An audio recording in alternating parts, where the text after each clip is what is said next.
Welcome back, Austin. Welcome back, Bethany. Who are we? This is the Hard Sell. We are the Luxury Pickers. I am Bethany. This is Austin. Hey. For anyone listening in the UK, you will know currently we are experiencing a heat wave. For anyone listening outside of the UK, this is unusual. It's a full wave of heat. We say this every summer, there is a heat wave, and we say it's unusual every summer. But we are in a heat wave and we are ill-prepared as English people. British people. So if you are watching at home on YouTube, then you will notice that my skin is particularly shiny. It is shinier than the shiniest marble. It's really not. You're such a shiny. I look like a shiny egg today. So enjoy that, and I apologise now. If you listen on the podcast, ignore Bethany's previous statement because they mean nothing to you. Moving on. This is our second podcast. Whoop, whoop. We made it to number 2. That genuinely makes me laugh. And it was questioning whether it was going to happen or not, I'll be honest. No, it wasn't. I'm just playing.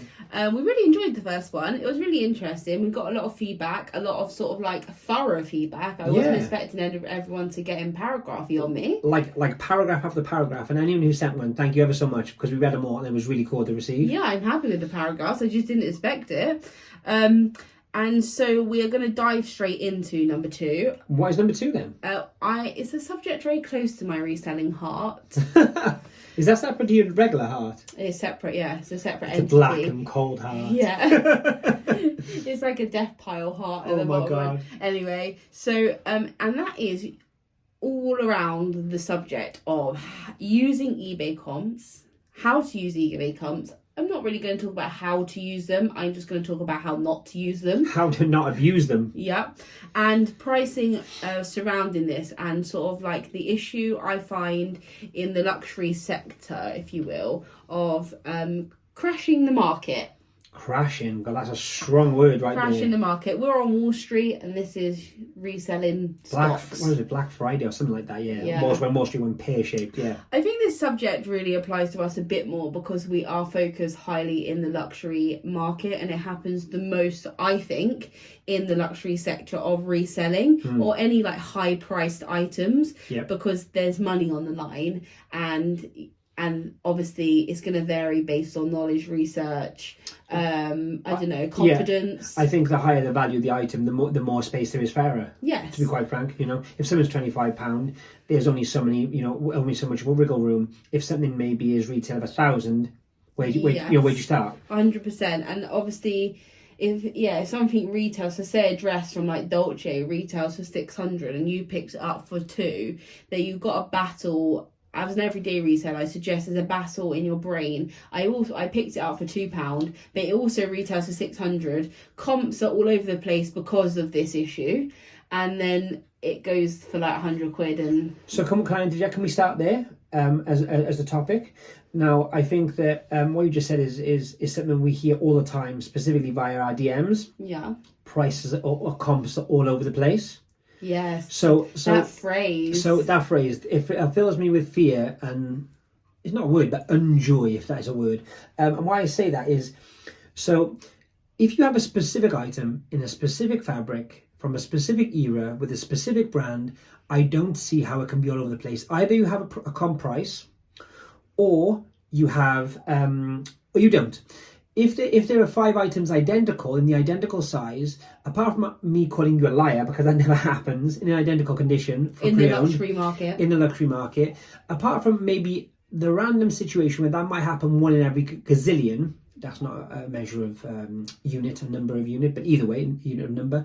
However, what I would say is, how do you then move on to tell me that the comps are all over the place? Because I feel even if the one item which is identical to yours is at X, how do we know it's not supposed to be at Z? Yes, I don't feel like the luxury marketplace in terms of clothing, accessories vary, and we'll get onto that in a minute. But within clothing, because high-end clothing is not mass produced to the scale that high street clothing is, it is rare that you will find a corresponding comp to your item. Now, this doesn't You mean a always specific happen. item, yeah? Yeah, so this doesn't always happen. If you're getting a very popular collection or something that's a very hyped collection, you will find comps relating to it, and there you can use comps in a better degree, if you will. When we talk about comps, we're talking about eBay comparisons, just in case anyone doesn't know.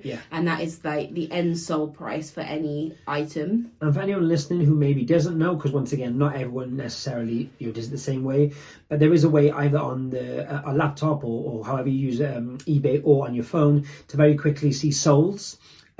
As opposed to kind of what's available, and maybe that's something we'll talk about a bit later. But it's just like, when we talk about comps, it's usually sold comps we base any of this kind of talk on. So when you're looking at sort of a more an older product, so say the last like 10 years, okay, so maybe 10 years old, 20 years now.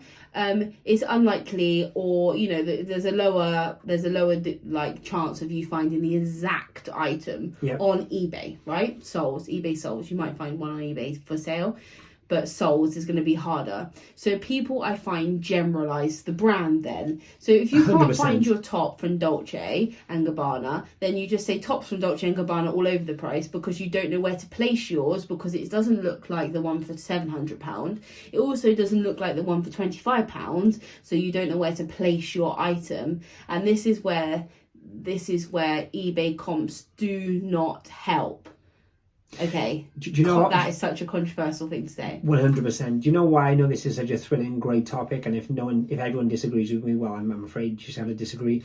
Is I have so many things. Every sentence you say, I have so many things to talk about on it. I know, and I find it really hard to keep on track. So if we lose track, it's because this is such a thrilling subject. Okay, we have got bullet points, so like bear with us, but it's more the fact that we're trying to kind of stay on track. So staying on track, I think we actually have to go back to the beginning of time. Okay, that we're going true crime podcast style now. I think to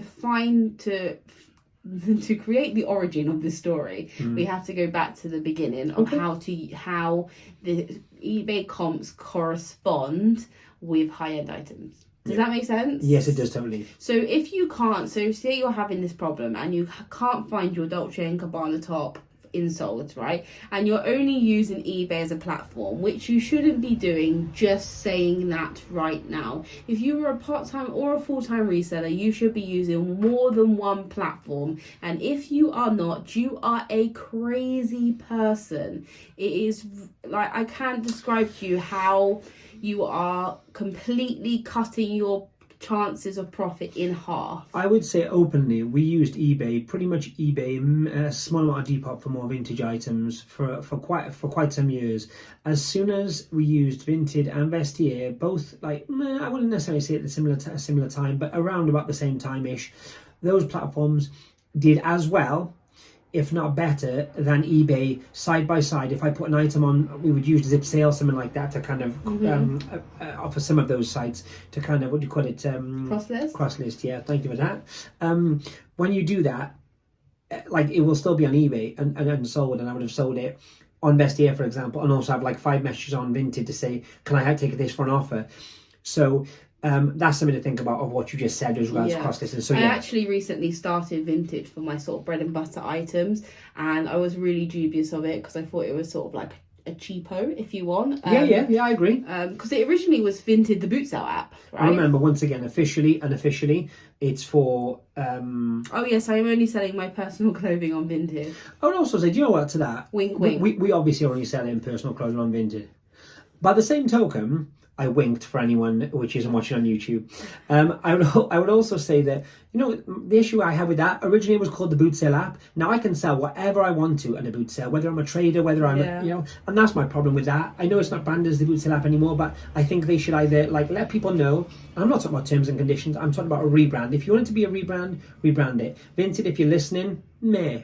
Either way, I listed my bread and butter on Vinted, and the amount that sold, I was in bing, like it was, wasn't it? Mental shock. Right? Name some brands which went well on there. Mint Velvet, Whistles. Whistles sells like, I can't sell Whistles on eBay for love and more money. No, yeah. Anyways, we're off the track now completely. We're so far off the train track, we might as well be in a different country.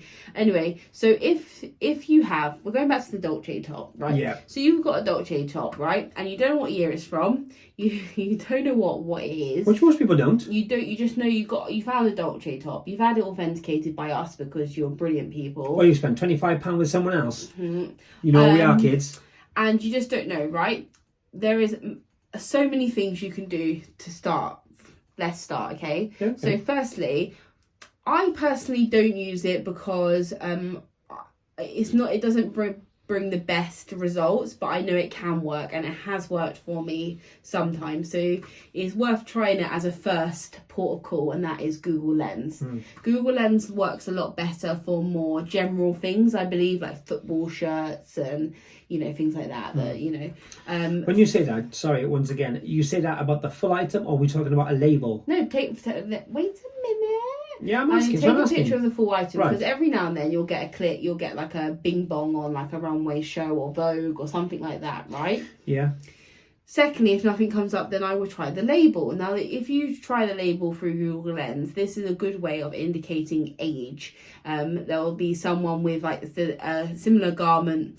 Not a similar garment, but a garment with the same label, and they'll have an age on it, like 2000s top or 90s top, and then you can go deeper then. So you instantly have a time reference. Yeah. My first port of call, once I found the time reference, is then looking through Vogue's archives. Now, this seems like a lot of hard work. Vogue have a extensive archive of runway shows right back to the 90s, 80s. Pretty much every high-end runway show or designer runway show since literally, late 80s. And this is a lot of work. You're not necessarily going to find your item. Now, what you can do though from it, which I find, is that if your item wasn't on runway, it would have been part of a ready-to-wear collection, which would have been inspired by runway. So you find the corresponding runway collection to the influence of your garment, right? And then from there you can go deeper, and you can look up like 1999 runway show, you can look up 2000 runway show, and then you can specifically put that information then into eBay sold or eBay listed, or across the board.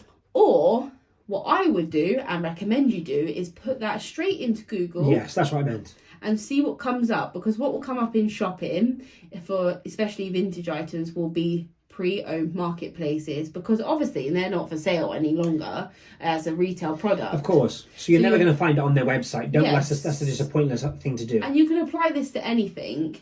In terms of, you can apply it to handbags, you can apply it to shoes, you can apply it to most things, right? Sometimes it doesn't work out and more extensive sort of research is required.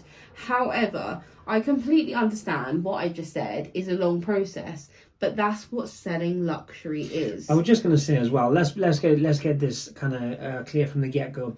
Bethany's not talking about, with all due respect, a jumper from Hirsch, or even a more generic piece from, what would be maybe a higher-end brand.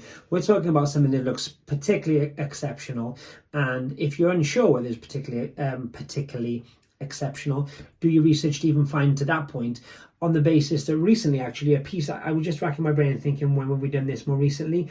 We had an Alexander McQueen dress, which we acquired. The dress was actually from, I believe, the Plato runway show. Plato's Atlantis, I think 2010 runway. And this was for any like kind of big fashion heads. This was the show that he first unveiled the armadillo shoe, which is like the shoe which looks really kind of like just rounded. It might very well alien shoe. I got it. It's like an alien. Anyway, and the difference on comping this from just general kind of Alexander McQueen dresses and this dress would have been, Bethany, what was the difference when we found out the information? How much is that dress currently on eBay for? I've got it up for £1,000. There you go. I would have probably listed it about 250, 300. And with all due respect to everyone else listening, that's with like not just Bethany's but my own, both our knowledge put together, working out, Alexander McQueen dress, decent, until you realise it's, for example, it's runway, or it's kind of, similar by nature. Some pieces aren't going to be runway and it's going to be ready to wear, and then the price will correspond. So not every piece is going to be £1,000, but wouldn't you rather know? Yeah. I would. Yeah, for sure. And I always go back to the fact that if you want to achieve big prices for these specialist garments, then you need to put the work in. You get £25 to £40 for a Hush dress based on season and like stock photos, etc. But they're a lot more readily available. There's also a lot more of them in the world.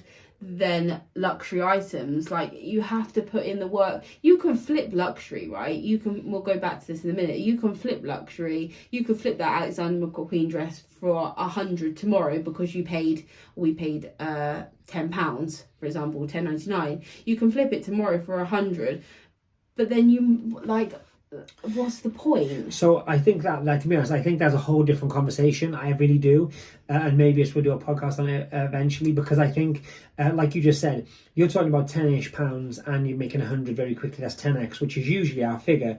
However, if there's a possibility you could make more like 100x from £10 to 1,000, why would you not? Well, if it's only costing you £10 in the originally, I'm pretty sure any reseller worth their weight can afford to put £10 into a dress if the return would be times 100. But this plays into my whole point of using comps quickly, not doing the research, and then killing the market. This plays exactly into the topic that we're talking about. So that topic you're talking about, I missed £100, right? I found that dress. You found that dress last week. I found one just randomly, okay? Or maybe I had one up already. I found it a few weeks before. Yeah. I have it for £100. You found Alexander McQueen dress. You haven't maybe as much knowledge as maybe you do, or maybe you haven't. You don't like to do your research so much. You found that now at £10. And you're thinking, okay, let's check comps. I have the same dress, maybe a smaller size, maybe a bigger size, whatever.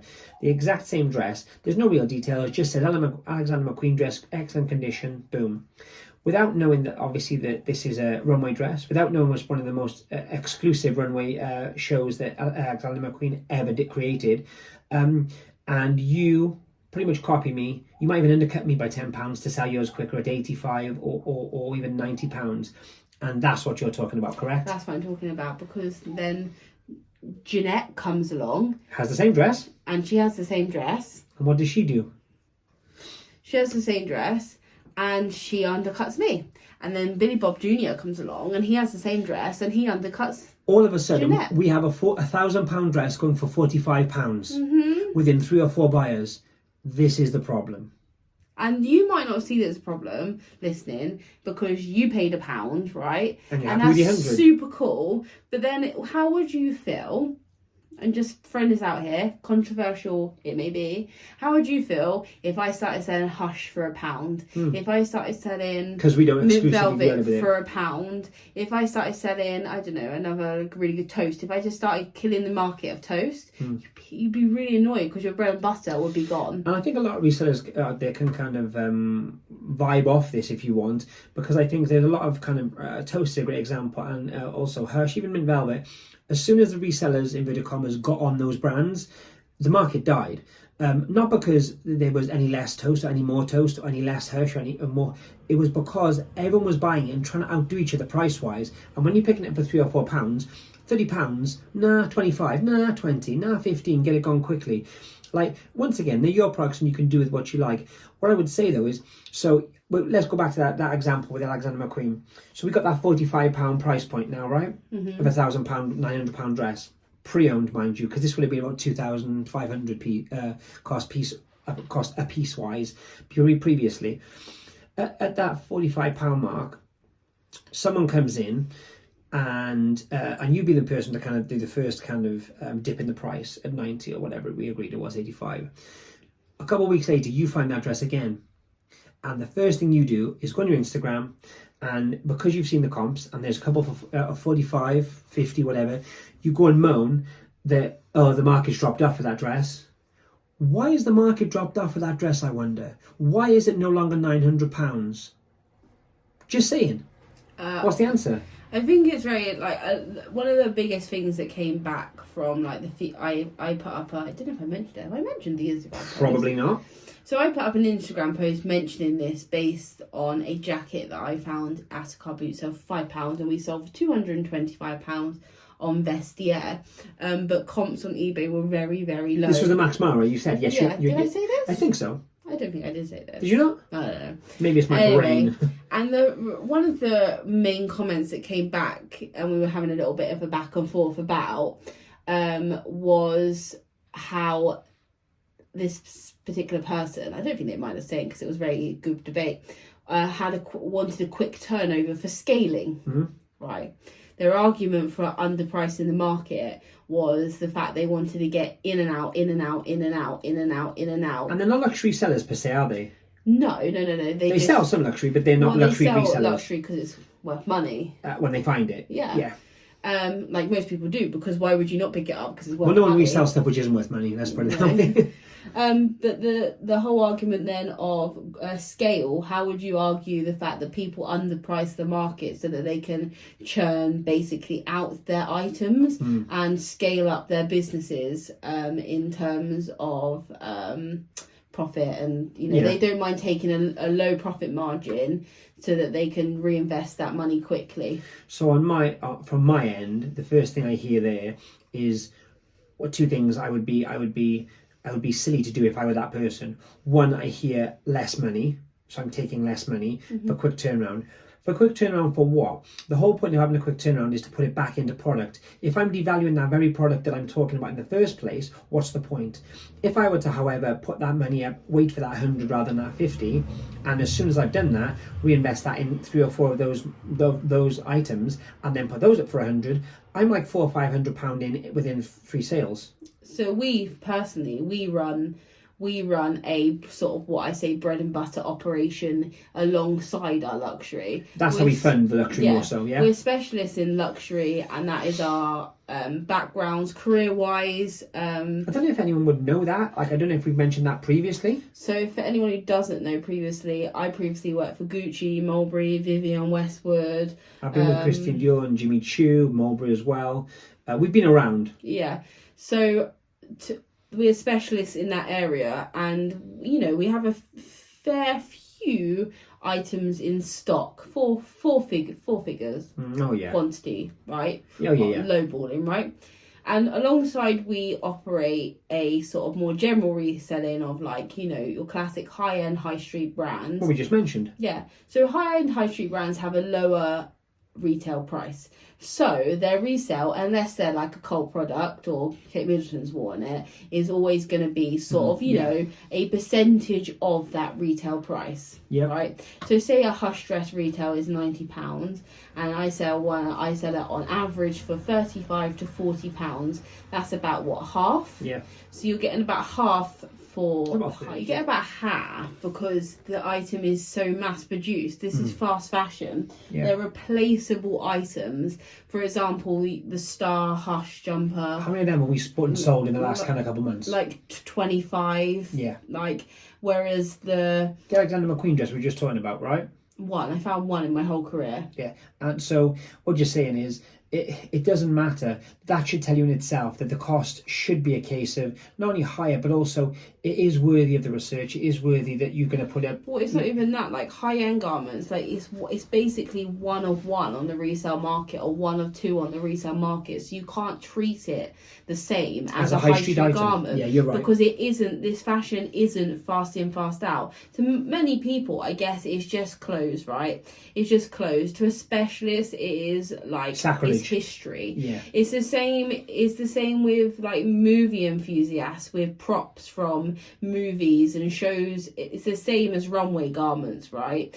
So it has that like nostalgic element to it. It has a collector's element to it. It's not Alexander McQueen dress isn't the same as a Hush top. It just isn't. That's the thing. And the only other argument I can think, well, not the only argument, another argument I can think of in relation to this is competition. Competition quite hit me. Are people underplaying the market and listing competitively? Easy for you to say. Because they want the sale quickest over their fellow reseller or fellow seller. We make the market, right? As resellers, we make the market. Right, okay, so I'm gonna hit you with something. You just had a bit of a yap right now. Now I'm gonna tell you something. She doesn't yap. I'm just playing. But I think that half the problem is, and this is such a negative thing, but I'm going to say anyway, is resellers by pure nature are so competitive, right? Not just about if you're at the same boot sale or you're the same charity shop, right? Not just how much you can get for it or how quickly you can sell it. All these things are competitions. Well, even the last two competitions I just mentioned, how much you can get for something and how quick you can sell it, they're two very different things. I can sell the dress we just spoke about for £50 tomorrow, no problem. Mm-hmm. Oh, I sold it quicker than you. Yeah, but you undersold it by like X amount. Like, what I'm saying is, I think because it's constant competition, whether it's I sold this, I bought this, I got the best buy. Like, and don't get me wrong, we almost feed into that in some situations because we found X. Well, it just so happens we are lucky enough and confident enough that we find those items.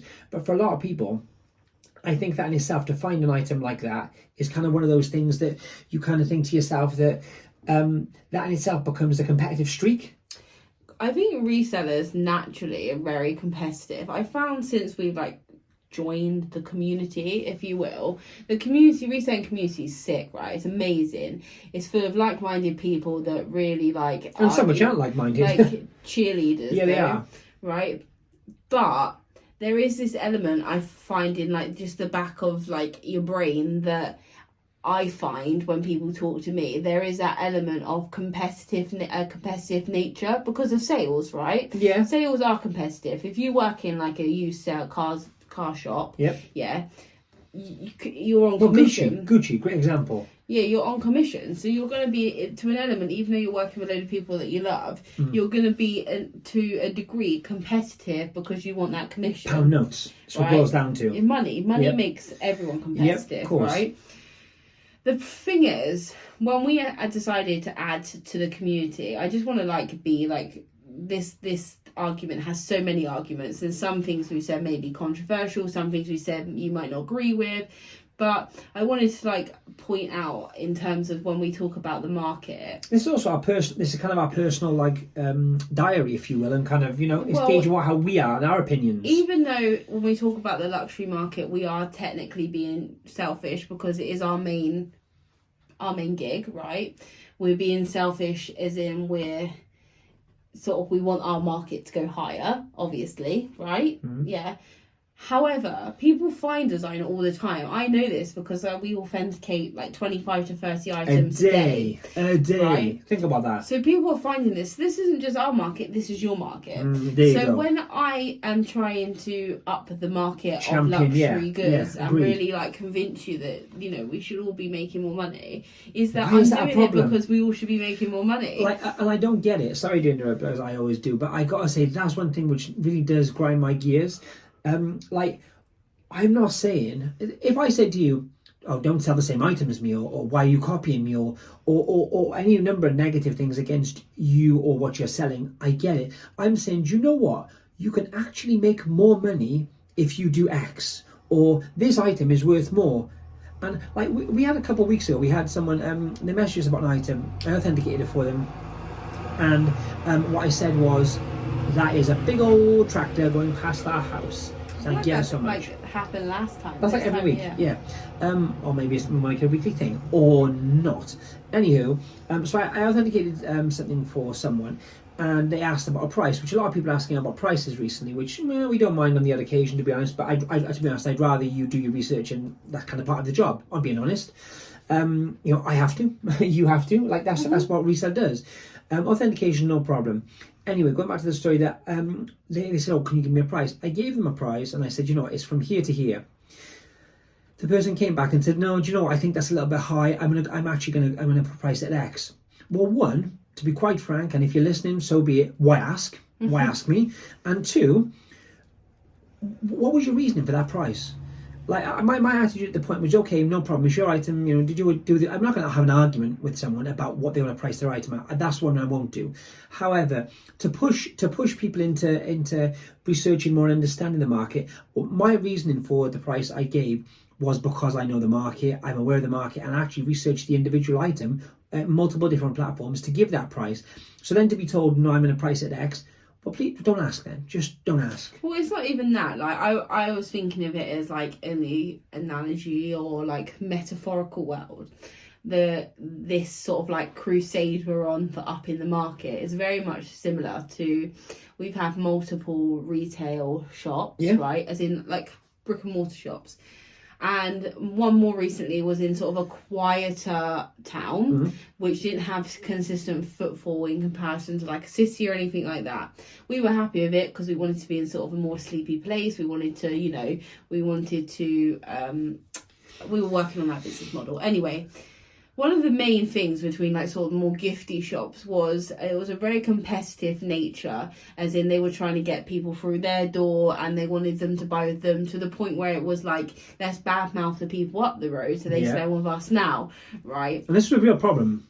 Which is fine, like, business is business. Do what you got to do. However, if we spread the sort of custom and you tell Julie, who's buying a clock, that the people at the road sell pre-owned luxury and her sister-in-law is married to a footballer, that's only going to bring more people to the town, who will in turn bring more people to the town. Word of mouth, oh, this place has got really cool shops, we should go there, and it's an upping the footfall as an entirety, right? So that's the same really analogy, the basis of a community, right? So if we did that within the reselling world and we upped the market, then do you know what's going to happen? We're all going to make loads of money, a lot more. And like I say, we don't want to come across as idiots and kind of like spouting our own kind of X, Y, and Z because we want to make more money. My quickest way to make more money would be not to do any of this, would be not to create YouTube content, would be not to make a podcast, 100%. And would be just all I would do all day is pick, photograph and list. And I say that if anyone disagrees with me, hit me with a DM, because honestly that's just a simple fact. Why would I not spend more time doing that? We're trying to make the whole place better and actually educate people on what they should and shouldn't do. Now listen, you're all your own human beings. You can choose to totally ignore us, call us all the names in the sun and do what you want to do. No problem. I have no problem with that. That's up to you. What I'm saying is I'm giving you valid reasons why you shouldn't do it a certain way, and why I think that you would actually be better off with what we're saying. It's like going to the dentist and they say you should brush it, twice a day, and you say, no, do you know what? I don't really want to brush it, or I want to brush that often. Well, if you brush that often, you have really nice teeth. 3 weeks later, you have like green teeth. Like, it's as simple as that. And it's like, okay, I've got okay teeth, I can eat and stuff still, but I still haven't got great teeth. Well, I told you. And these businesses, I heard someone say the other day on YouTube that they've been going at it for like 5 years, and this wasn't necessarily a massive YouTube or anything, but they were talking about how long they'd done it for, and it seems like a long process, and I'm not sure I'm going to carry on. And honestly, my only thing I can say to you is you're doing it wrong then. That's all I can say. The quick money isn't always the best money, and I know that's really cheesy, a cliche, but it's true. Like, sometimes you have to wait. Sometimes people say, I'm just looking for a quick turnaround. For what? If you've got a separate job or this is your main game, why are you looking for a quick turnaround? Like, if you've got bills to pay, surely that bill's better paid with £100 rather than 50. Yeah, and more, you just adjust your business. Like, I'm going to put out the notion then, don't pick up the Gucci top. There you go. If you don't want to sell it for its retail value, its resale value, and you want a quick turnover, and you wanna do what you got to do to pay your gas bill, then that's totally cool. But you need to be aware of the fact that when you come to sell another Gucci piece down the line, you've killed yourself off. And you times that by 100 or 1,000 or eventually 10,000 items, and bit by bit by bit, all you've done is ruin the market. And I know this sounds a bit like, for us, it's like, please price their items more so you don't kill our market. But when I say our market, it's not mine and Bethany's market, it's yours too. You're a reseller and you sell luxury, any kind of clothing. Well, a lot of people pick up luxury on a daily basis. We see it like we just said, we see it happening. Yeah, and do you know what I'd say? If you want to sell that quickly, right? Message me, I'll buy it off you. How about that? Because if you're going to sell it that cheaply, that it's ridiculous on eBay, I'd rather buy it myself and sell it for what it's worth. 100%. We do actually buy. No one's ever asked us though. Let me know. I like, once again, hit us in the DMs. And like, it is, for me, it's just putting your money where your mouth is. Oh, well, you buy it for that, fine. If it's something for £50, then it's like... We had a really good analogy before we started when we were like back and forth in about it, and we always go back to the supermarkets because they're the biggest resellers in the world, really. Yeah, like wholesale vibes, yeah. Is really, but anyway, so Tesco, yeah, they buy cans of Coke, and they buy them cans of Coke theoretically for 54 pence, right? Most wholesale, in terms of, and this is just our knowledge from having physical shops and being around people with physical shops, of most wholesale markup is about 30%, right? 33%, yeah, you're spot on. You can do what you want, really, but all companies have like a recommended retail, and that's where RRP comes from, because 100%. That's the recommended retail based off of the wholesale price of what you're paying. I wonder if we could get a recommended retail price going on in pre-owned luxury clothing. Yeah. Like, you should sell for a base level of X. Maybe we should start that as a thing. Yeah. LPR. Recommend. Luxury picker recommended. Do you know, like, once again, it's a quick sidetrack. You know, like back in the day, I don't know if you know, there was called a glasses guide or glass guide for cars, and basically it would give you they have antiques guides. Yeah, so they would give you okay condition. The Miller guides. This was there you go. But this was before like the internet and stuff, and you used to have an okay condition, great condition, and like new, and they give you free prices. But it would to give you an idea of what that car was worth, rather than selling a £5,000 car for £1,000. Once again, you didn't have the internet. Yeah. Same kind of thing. Yeah, but now eBay comes an online portal. That's what I'm saying. That's yeah. madness. And the difference is that information came from someone who knew what they were talking about and who studied the market for that specific car. This is from someone who put it up in Newcastle for the sake of it. So what I'm saying, going back to Coke can. Yeah. Can Coke. Coke can? All the main supermarkets set the prices, as the Tesco, Sainsbury's. They set their price based on the recommended retail price, and they pretty much sit alongside each other because they're being competitive to each other. Mm-hmm. And then the ones below price accordingly. So Co-op might price a bit more because they are convenience stores and they charge a premium for convenience. Yeah. Resellers charge a premium for finder's fee. Yeah. Right? It's just a fact. When we have a retail store, when we had a retail store, people used to say how ridiculous our prices were compared to other people doing what we did in a retail store, because we used to base our prices off of what we were doing online on eBay. Which tells you, and when she uses ridiculous, when Bethany says ridiculous, we were told it was ridiculous, it means it was undervalued, because we were basing it on what we were selling online, and we realised very quickly that not only certain items were slightly undervalued, but also eBay had downed the market. So when someone came in and would say, that seems really, really cheap,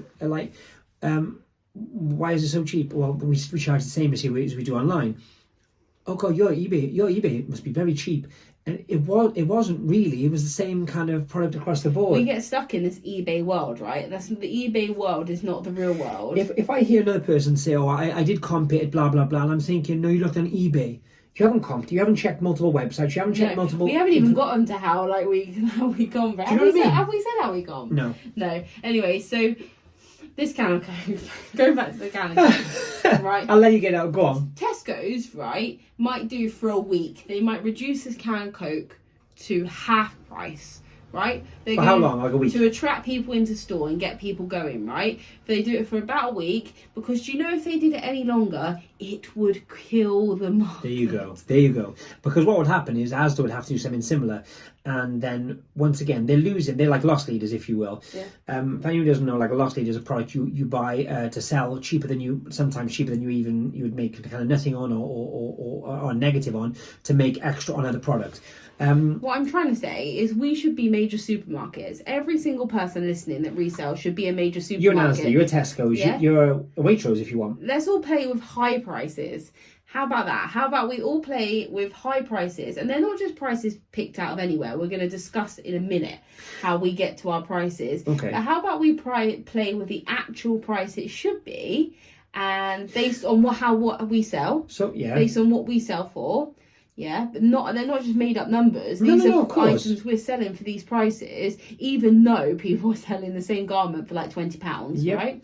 There's another conversation to be had there as well. I'm so sorry. I told you we go off in tangents. There's another conversation to be had there as well. Is sometimes people say, I priced my Gucci shorts at £50 and they still haven't sold. Do you know what I do when I see Gucci shorts price for £50 who Next. I just go, there's got to be something wrong with the condition, there's got to be something wrong with them, Authenticity, possibly. there's got to be an authenticity issue, or just a scam. It's a scam. It's something. We've seen many people online before now with pictures of authentic product selling for X. You give them a couple of questions on the item and they have no idea because they don't own the item, they don't own the pictures, and they've just put it up to get kind of a quick scam sale, if you will. And that happens in the luxury market all the time. If you see something which is too good to be true, generally it is. So people ignore it. And the funny thing is, so when you've got that Louis bag which is worth £500-600 and you put it up for £100 because you paid £10 at boot sale, something's wrong about that. Yeah, exactly. So it's a double negative to you. Yeah, so we, like, if you keep beautiful pictures of this thing and you're taking your full 12 pictures in terms of eBay and you're making sure everything's shown, the serial number, the made in, the lining, the corners, every single edge of the bag, and then you're putting a price on it which is based off multiple different aspects of the resale market, not the eBay resale market, the resale market, people will be much more confident to buy. The people that are going out to spend £600 on a Louis Vuitton handbag have done research. There is the people that don't do research and go out and spend thousands on handbags have money and they're not buying on eBay. No, that's exactly it. Unless it's a really rare specialist item, and then they will expect to be paying money. And you know what? You could say, well, yeah, well, why wouldn't? Okay, they could expect to be money, so they get a bargain with me. No, they look past you because they look like it's a joke. If you're to buy that specific McQueen dress we were talking about earlier, and you got it for £50, nah, something up there. Another thing I do when I'm looking for myself personally, because although I am a reseller, we both have large personal collections, is I look at what the person's selling. Yeah. If they're luxury specialists and they've just got it on at a good price because they need to get it moving, then I'd be much more confident to start a dialogue with the person. If they're also selling dog toys and reptile treats, I got an issue. I'm going to be like, And not because those people wouldn't sell those items, but when you add a low cost price with those items, it could just be, there could be a chance that it's the people we're talking about, they're just underpricing it because they only paid a few pounds and want a quick return. But even that, 9 times out of 10, I wouldn't buy from you. And you can say, well, that you're not the same as everyone. No, but I've done this for like years and years and years consecutively and well, being really honest. And I just don't think people who are spending that kind of money, I just don't think they're looking for cheapies. No. It's just not how it works. A bargain's a bargain, but there's a difference between a bargain and what looks like something sus. 100%. You know? 100%. I think there, if we go back to like the beginning of actual, like when we research a product, have we talked about this? I don't know. Tell me what you're going to say first. How am I supposed to know what you're going to say? When we go back to like how we research and price an item, we look at various different avenues, right? Yep. So I will look at eBay comps. I will look at eBay comps and see what's happening. And why though? Explain why, because I know why. Because I'm going to list the item on eBay. Right. Firstly. Great. So I need to know where my item is sitting on the market. With the second bit of that, what I would say would be eBay, if there's 12 of them or 15 of them and all sold for around about the same money, it might not be right, but it's a very good indicator that that's the market level. Yes. Because once again, when we're talking about people down in the market, it's usually one or two. You'll find a high price, a low price, an in-between price, a very, very high price. If they're all about, for example, to address, if they're all around about £90-95 and there's 16 sold, then the market has shown you. Yes. It's about that price. And then what I do is I go to Vestiaire. I look at what's happening on Vestiaire, because Vestiaire tends to have a bit more of a higher price point because it is a specific luxury marketplace. The people that go to Vestiaire to buy are going there to look for luxury. And do you know the mad thing? You can go and research this yourself by all means, but on Vestiaire, the lower end prices. So if you go in, for example, I don't know, search Louis Vuitton or Gucci, whatever you want to search, and go just hit the smallest items, apart from the like maybe some small homeware, which usually is like, it comes under homewares like bags or kind of store bags or stuff like that. You'll find like trainers which are wrecked, but for £35. That tells you that shoe, even in a wrecked, brutal state at £35, is still a bargain. And why I'm saying this is, when you come to nice items, people expect to pay the money. Yeah, I've never, especially on Vestiaire, I've never had a return. Never. I've never had anyone qualm or have an issue with anything. Anything ever.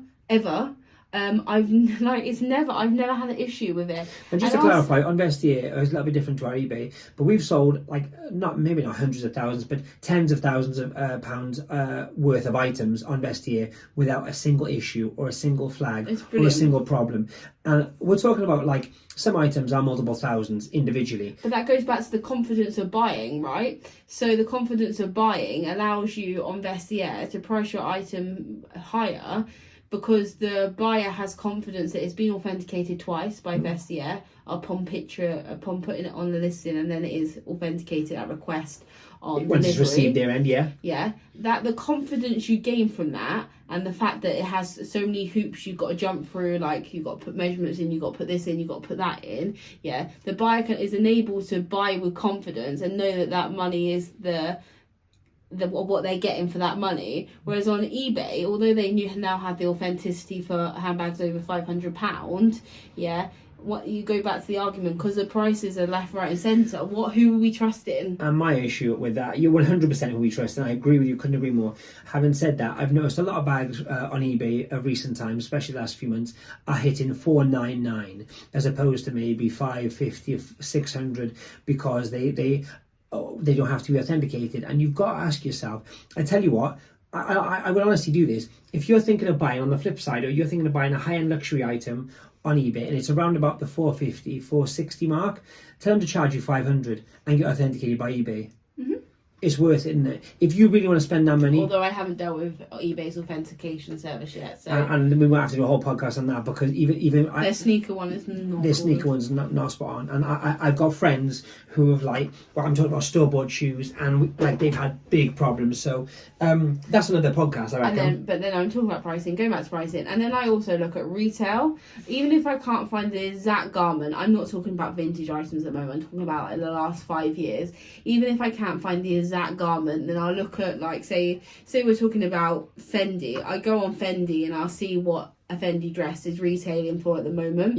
I'll then look on the pre-owned market and try and find as similar as I can to the garment I have, see what they're going for, and then based on condition, based on a number of factors, trends, what's in vogue, etc. like that, I'll price accordingly. For example, at the moment, Sucker print, the FF Fendi print, is really cool. So you're gonna get more money for that than the same dress in plain black, for example. So you have to also be sort of aware of the trends and where the trends are sitting and what money the trends are sitting at. I factor all these points in. And there's loads more factors I put into things. Material composition, if it's been worn by a celebrity, if we're talking about more vintage items, the rareness of the item, the age of the item, who designed the item, what catwalk show the item's from, if the item is desired. If a great example, I think a quick example for not lesser brand. We all know how my infinity and my love for Polo Ralph Lauren. But so we had a cable knit cotton jumper in a light green in a large size, which sold I think for around about 35, I want to say £40. We had the identical jumper in a pink, but the composition was cashmere and silk blend. I want to say identical jumper, same pony. Once again, not an identical jumper technically, composition is totally different, but visually looks almost the same. So if you hadn't really understood the whole full composition kind of situation, you might have put it up for 40. So for 100, I want to say 162, big difference, big jumper. And you could have, not you directly listening, but anyone could have undersold that quite easily. The composition thing, and that's why I reiterate what you just said, the composition thing, as much as when you're buying is important, when you're selling even more so, because you can have an almost identical looking item, which might even feel, because it didn't feel like a cashmere or silk, because of the blend that it didn't feel like cotton necessarily, but without a cotton one next to it, it would be hard to differentiate, and the price difference was, 75% more? Yeah, and it's a huge thing. I was just thinking in my head then, this topic is so I know. I'm scared I'm going to listen back and be horrified. But the reality is the same thing 6 times. Yeah. But I'm just thinking now. I'm just thinking now about the whole argument of it's because they want a quick sale, they want a quick turnover. Okay, so how would you answer that then? I sold that Max Mara coat from £5 paid to 225 in 2 weeks. What's a quick turnover? Is that quick enough? I think also on the other side of that, yeah, you're spot on. If going back to you've got something which is worth a couple £100 and you put it for 50 because you want to inverted commas quick sale, make your money fast, you paid £1, yeah, we'll have that 50 quid. If people, like we're saying, are looking over you because it's actually too cheap and almost no, you can't believe you can get that product at that price, that's why it's still sat there. We went to the stage, and this is something we wouldn't have talked about a couple of years ago.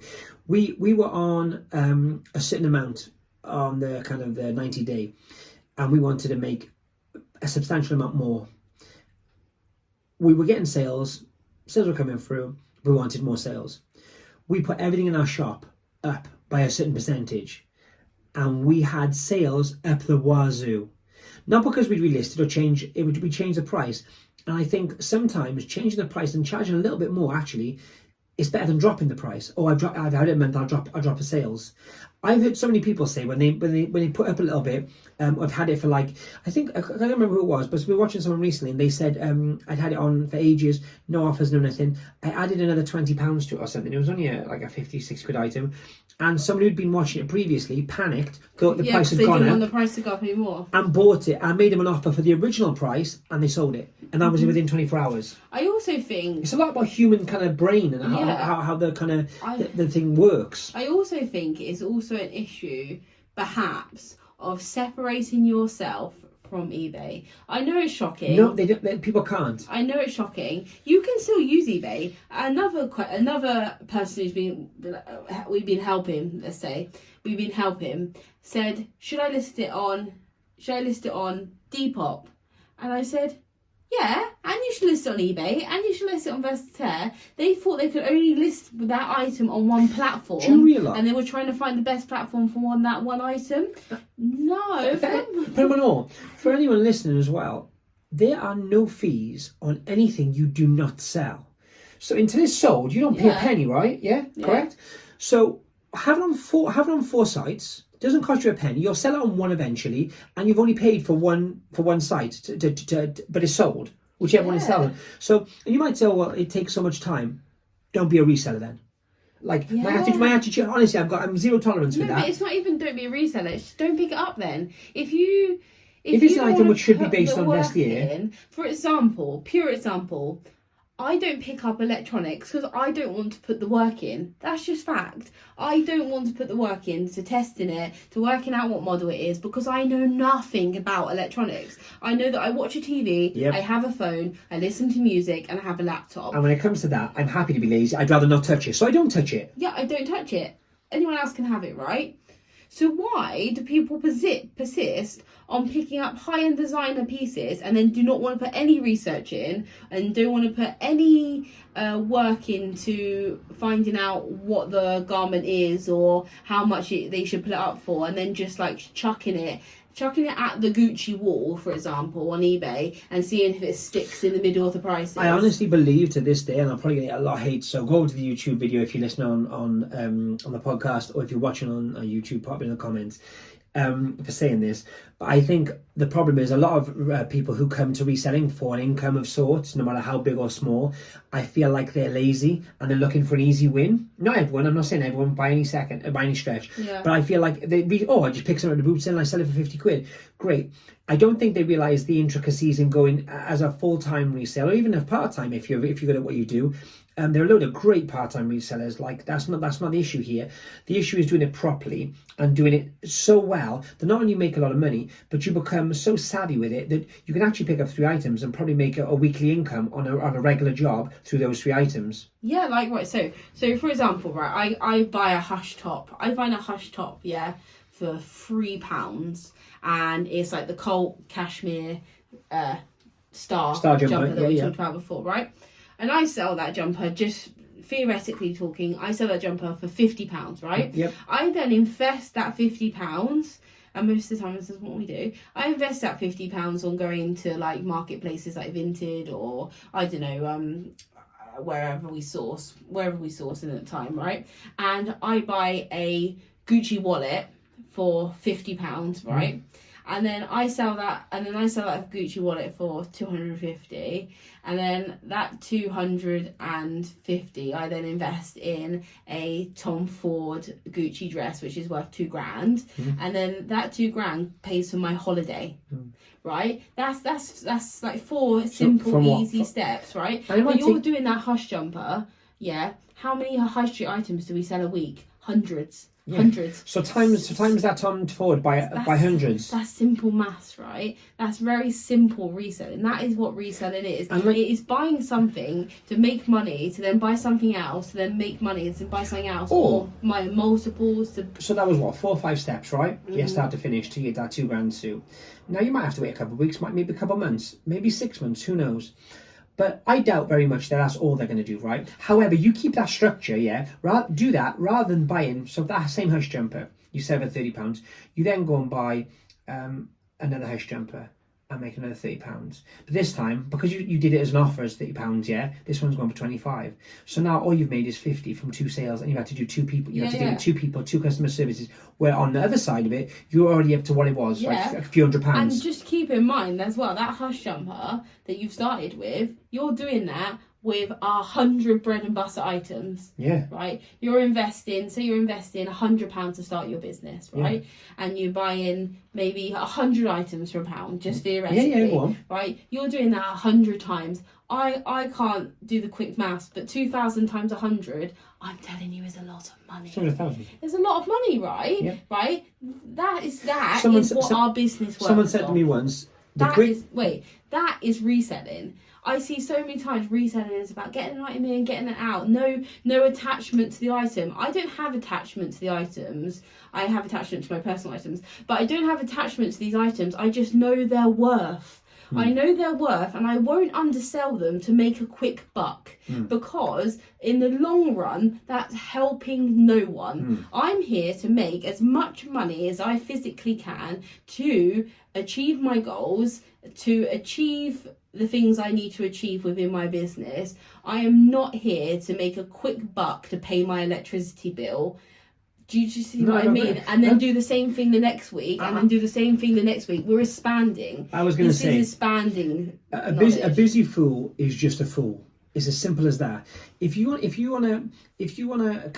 enjoy picking things up and selling them and kind of just flipping and making a couple of quid and adding a little bit here and there to what you do, 100% respect. I get it. Cool, fine.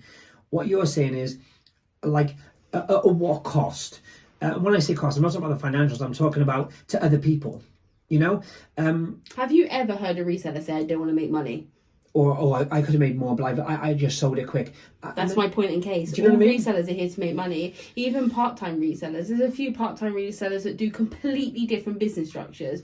Your business structure is your business structure. No one's telling you what you should and shouldn't do. Which is exactly what we're telling you to do now. No, but I mean, we're deep in the game, and we're trying to let you know exactly what we do. But you're here to make money. You're here to make some money on your part-time, so you can go on a nicer holiday, right? But your main job pays for your bills and your, blah, blah, blah. So that means that you can really master the game. I'm going to give you an example.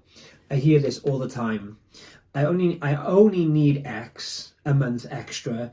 I'm only trying to make X a month extra on top of my job because all my bills are paid by my job. So hang on a minute.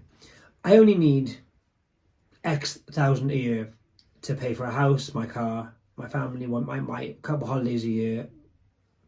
Why? So if that's what I need, if I need X, why aren't I going for Z? Or what? Like, why am I limiting? Like, people say, like, you hear that people say those phrases. It's just extra to us. So I only need to make blah. I'm trying to make blah blah blah. And it's usually a low ball figure, right? Why are you putting a ceiling on it at all? Why isn't it? I'm trying to make as much as I can this month. Because if this month, rather than maybe £600 or £700 you're trying to make a month extra, right? You're already putting a ceiling on it. Say, well, hang on a minute. I've got 3 items. They might be worth 1,000, 2,000, yeah? Yeah. Why am I only saying, well, I only need the 500, so I'll sell them quick? If you can make a full-time wage being part-time, then why would you not do that? On top of your wage? Yeah. Why would you not do that? But why would you have to limit it even to a full time? That's my point, see? Yeah. It goes on and on and on. And all of a sudden, I'm making 5-6 times my wage, sat at home of an evening, doing a couple of items a week because I'm picking good items and I'm getting real good money for my items, but not having to worry about can I pay the bill this week? Can I pay the bill this month? It goes for full-time sellers as well. You can have your bread and butter. You can kind of keep it going, keep your bills paid fine. With these items, keep them as like luxury. So when you sell that coat for £1,000, it's a holiday. Or it's one of your family paid for the holiday. Yeah, just keep it. Why don't you keep it separate from that? Why don't you think of that as like a long-term investment? Okay, so you're putting money in crypto, you're putting money into a watch, you invest in watches, for example. You're putting money into a car. You're putting money into I don't know, a piece of artwork. Like a lot of people invest in a lot of different things, and it takes a long time to accumulate, though. Yeah, and it takes a long time to accumulate. Like, so why not think of that in the same way? Okay, so cool, right? So if you're picking up a Dolce and Gabbana dress every week, right? Yeah. Well, do the same thing every week. Just because you're getting more in, it means you've got more money in your investment pot. You said it yourself. This is what we do.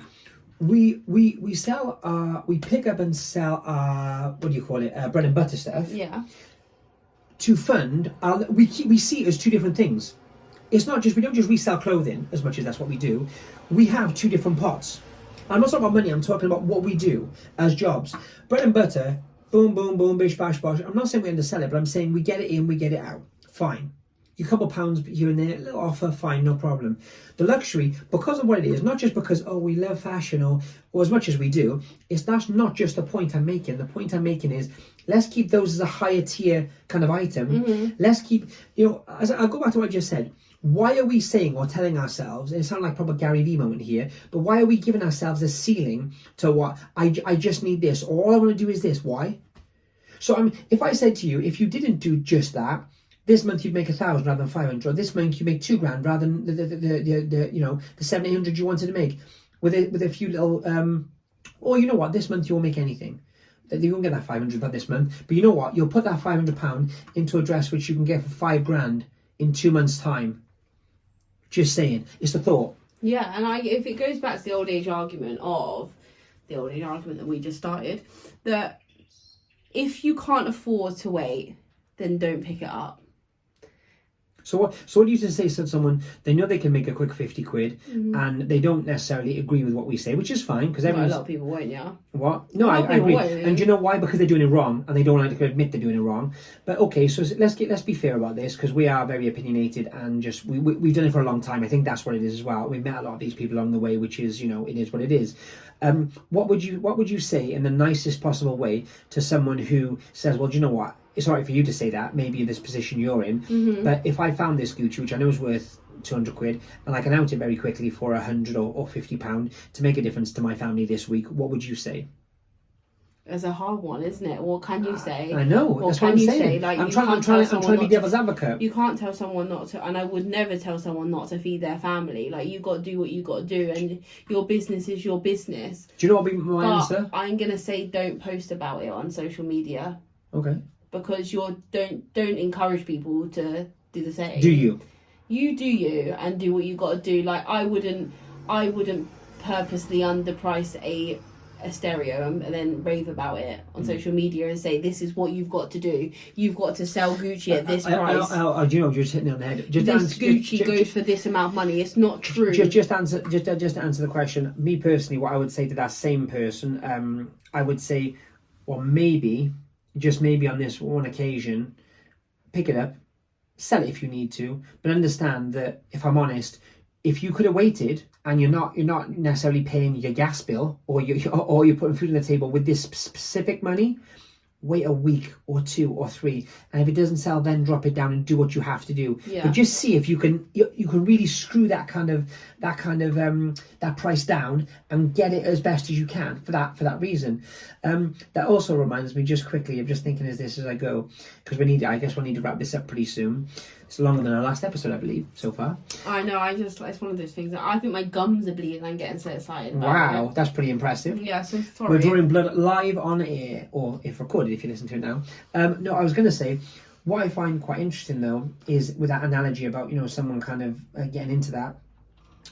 I think you're always going to have that. That's why we have boot sales. People are outing stuff cheaply. I mean, you can have that argument at a boot sale, right? You can. I mean, it's a tricky one because even in my analogy, what I said was take the profit from a hush, and sell it and buy a Gucci on Vinted. So in theory, I'm taking advantage of the people that are underselling their items, Of course. which is fine. Another route for you to take advantage of the people But underselling. however, no one comps from Vinted. No one comps from the chap at a boot sale selling a bag at £25. That's the difference. So when you're on eBay selling these items, predominantly people are comping on eBay. So just be thoughtful and mindful that people are taking comps from those items. And once again, listen, if you're going to undersell, you're going to say, Austin, you're talking a lot of rubbish. I don't care what you say. I'm doing my thing. Good for you. That's all I can say. But we're trying to build, and not just us. When I said everyone before we speak to, everyone we do something for, everyone we authenticate for. If you want to underprice your items, do what you do. We're just trying to give a little bit more information for people and give a reason for maybe wanting to actually push this motion forward. I've got a really good example, right? A chap who's quite well known in the sort of like Instagram. I don't know if he's a YouTuber, but he's quite well known in the Instagram circles, right? And he sells a bit of everything, you know. He came to me and asked about a mulberry strap on a bag that wasn't a mulberry bag, and it had a mulberry strap on it. So he bought a bag. Let's get this straight. He bought a bag from. It was an antler bag. And it had a mulberry strap on it, which he recognised once he bought it. He didn't see it originally, and he messaged you about it. He paid like pounds and pennies, right, at a boot sale for this bag. And the bag was worth what? I don't know, 20, 30, 40. Cool. Anyway, and I said to him, it's mulberry strap. Told him exactly what it was. Web cotton strap, leather trim. From a clipper. From a clipper, which is the hold-all that Mulberry make, right? And I said, based on what I price straps at, now Mulberry straps, for example, there is no market. There is a huge market for Mulberry straps. There is no comps on eBay apart from mine, because I sell a lot of Mulberry straps, oddly. But a lot of people wouldn't think to sell the strap off a Mulberry bag. No, even a done one.